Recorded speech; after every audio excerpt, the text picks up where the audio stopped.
So for me, food has always been about comfort and joy. It kind of goes hand in hand. I come from a huge family here in Tucson, born and raised. We're all here. We get together all the time, and it all centers around food. Every Christmas, my grandma would make fudge, her neighbor would make tamales, and we would do the exchange, and we'd have tamales every year for Christmas. Well, then my grandma moved, and we still had tamales for Christmas because we had to drive across town and get the tamales. And then her former neighbor became too old and couldn't do it anymore, and so we had to find another source of tamales, but that's always been our Christmas tradition. Every Saturday morning, my mom would make bacon and egg sandwiches. I can remember that. And every night, as a family, we sat down for dinner. Didn't matter. She was a working mother, worked her whole life, or my whole life, as I can remember, as director of nursing at a hospital or a nursing home. So that's a hard job. And she'd still come home every day. She's back there. And make dinner, and we'd sit down together. And when I was younger, I didn't realize how special that was. It wasn't until I got into high school and my best friend, they didn't have dinner together. They had a roast chicken from Fry's, and you got to pick it apart and eat it when you had time, and it just wasn't special. And so I came to really treasure that time and feel connected to my family more. And every Sunday, my dad makes a pot of beans, because we're in Tucson, so it's Mexican food, right? That's what we do. And so food throughout my life has been really important. That's the joyous part. When we were having bad days, or if we just needed a little pick-me-up, we had dessert pancakes.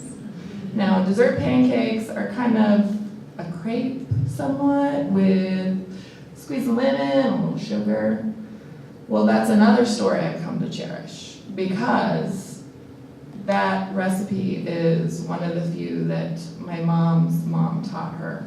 And she was born in England, and she passed away when my mom was 9, so I never knew her.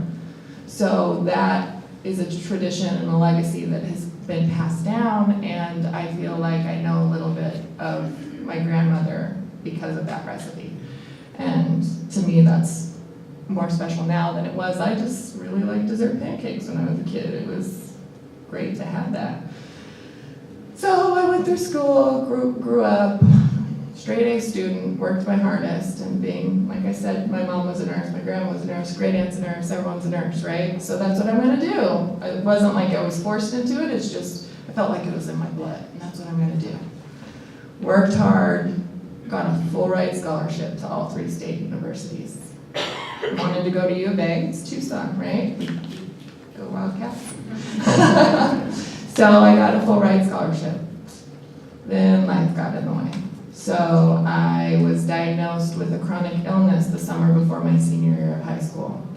And I tried my hardest. I tried to go to class every day at U of A, and just got too hard. I was in the ER 3 times a week, and I tried, and I tried, and I tried, and eventually I had to withdraw, and it was like my lifelong dream, and it was taken away.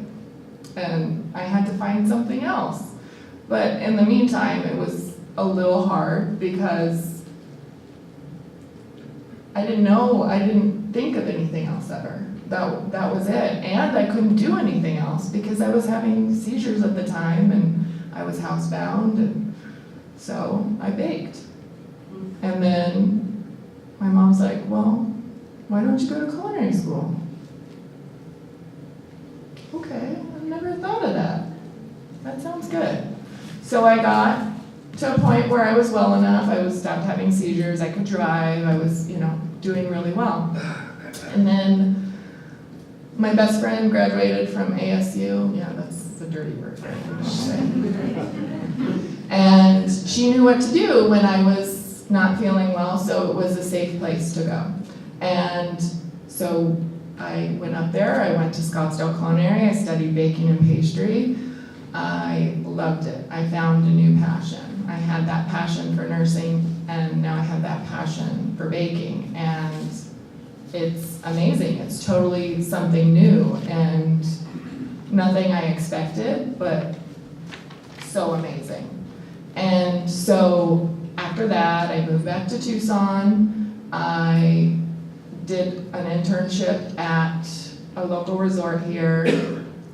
I enjoyed it, but it was kind of the same thing every day, and it didn't feel creative to me, and that's kind of why I got into that field. I wanted to be creative. So I'm like, I'm gonna do this. I struck it out on my own, and I started my own cake business, Passion for Cake. And I could make cake on my terms, and I could do it when I wanted, and I could use the ingredients I thought were the best, and I could decorate it, which is my favorite part, how I wanted. So I started doing that, and I'd have 3 cakes in 1 week and then nothing, and then 4 cakes in 1 week and then nothing. So I had to find another source of income. So I started to close the bakery at Fry's near my house, and then their cake decorator left. And I'm like, please, okay, I'll do it. So a part-time job turned into a full-time job. I did it, but again, it's not the type of cakes I like to make. I'm not into the neon airbrush.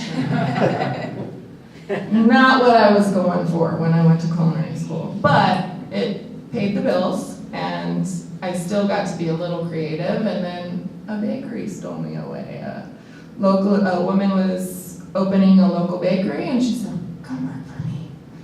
And I did, and I worked there, and I worked at several other places, and because it's Tucson in the summer, it's slow, right? Everything dies down. And so I'm like, okay, what can I do because I'm not getting enough hours? And I saw an ad for United Cerebral Palsy for a caregiver. That nursing itch came scratching back, right? It's not quite, being a registered nurse, but it's still feeling that care and that feeling like you're making a difference.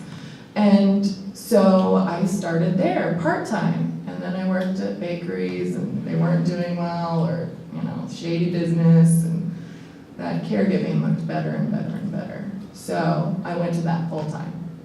And I was doing that full-time, but on weekends I would still make wedding cakes and do that stuff. And to me, it was the best of both worlds, because I got to be creative and do my cakes and make them. And then I got to be a caregiver as well. And it was kind of amazing. And someone asked me, why cake? Why cake? And I really had to think about it. And I said, well, again, comfort and joy, right? Comfort, cake, what's more comforting than cake, right? It's like chocolate cake, carrot cake, white cake, whatever. That helps, right? Cake is always comforting. And joy, what are more joyous occasions? We celebrate birthdays with cake, weddings with cake, right? I get to see that. A lot of times, because I do it from my house and it's more of a side business, I do it a lot for friends of friends, and I get to attend the wedding. So I get to see these people enjoying this cake, and that's the part that I love the most, is like, I'm like, wow, this is amazing, and getting the repeat business, because, when you make cakes from scratch, people can recognize that. And I started to get more and more, but I don't want to leave the caregiving either. So I have the best of both worlds in this, because I get the love of the cake and the love of the food, right? Because I have that deep in my bones. I think about what I'm going to eat the first time I get up, and I think about what I'm going to eat in the morning when I go to sleep, and clearly I think about food a lot. So I get that. I get to be a caregiver, and in a way they kind of come together, because when you're giving people food, you're also caring for them. And so it all melts together. And basically, I look at my illness as a blessing in disguise because it's given me a life that I never expected, but that I totally love and appreciate. And it's made me appreciate things in life even more because I get to enjoy it. And there are days when I still need mom's dessert pancakes, still. But those days are few and far between now.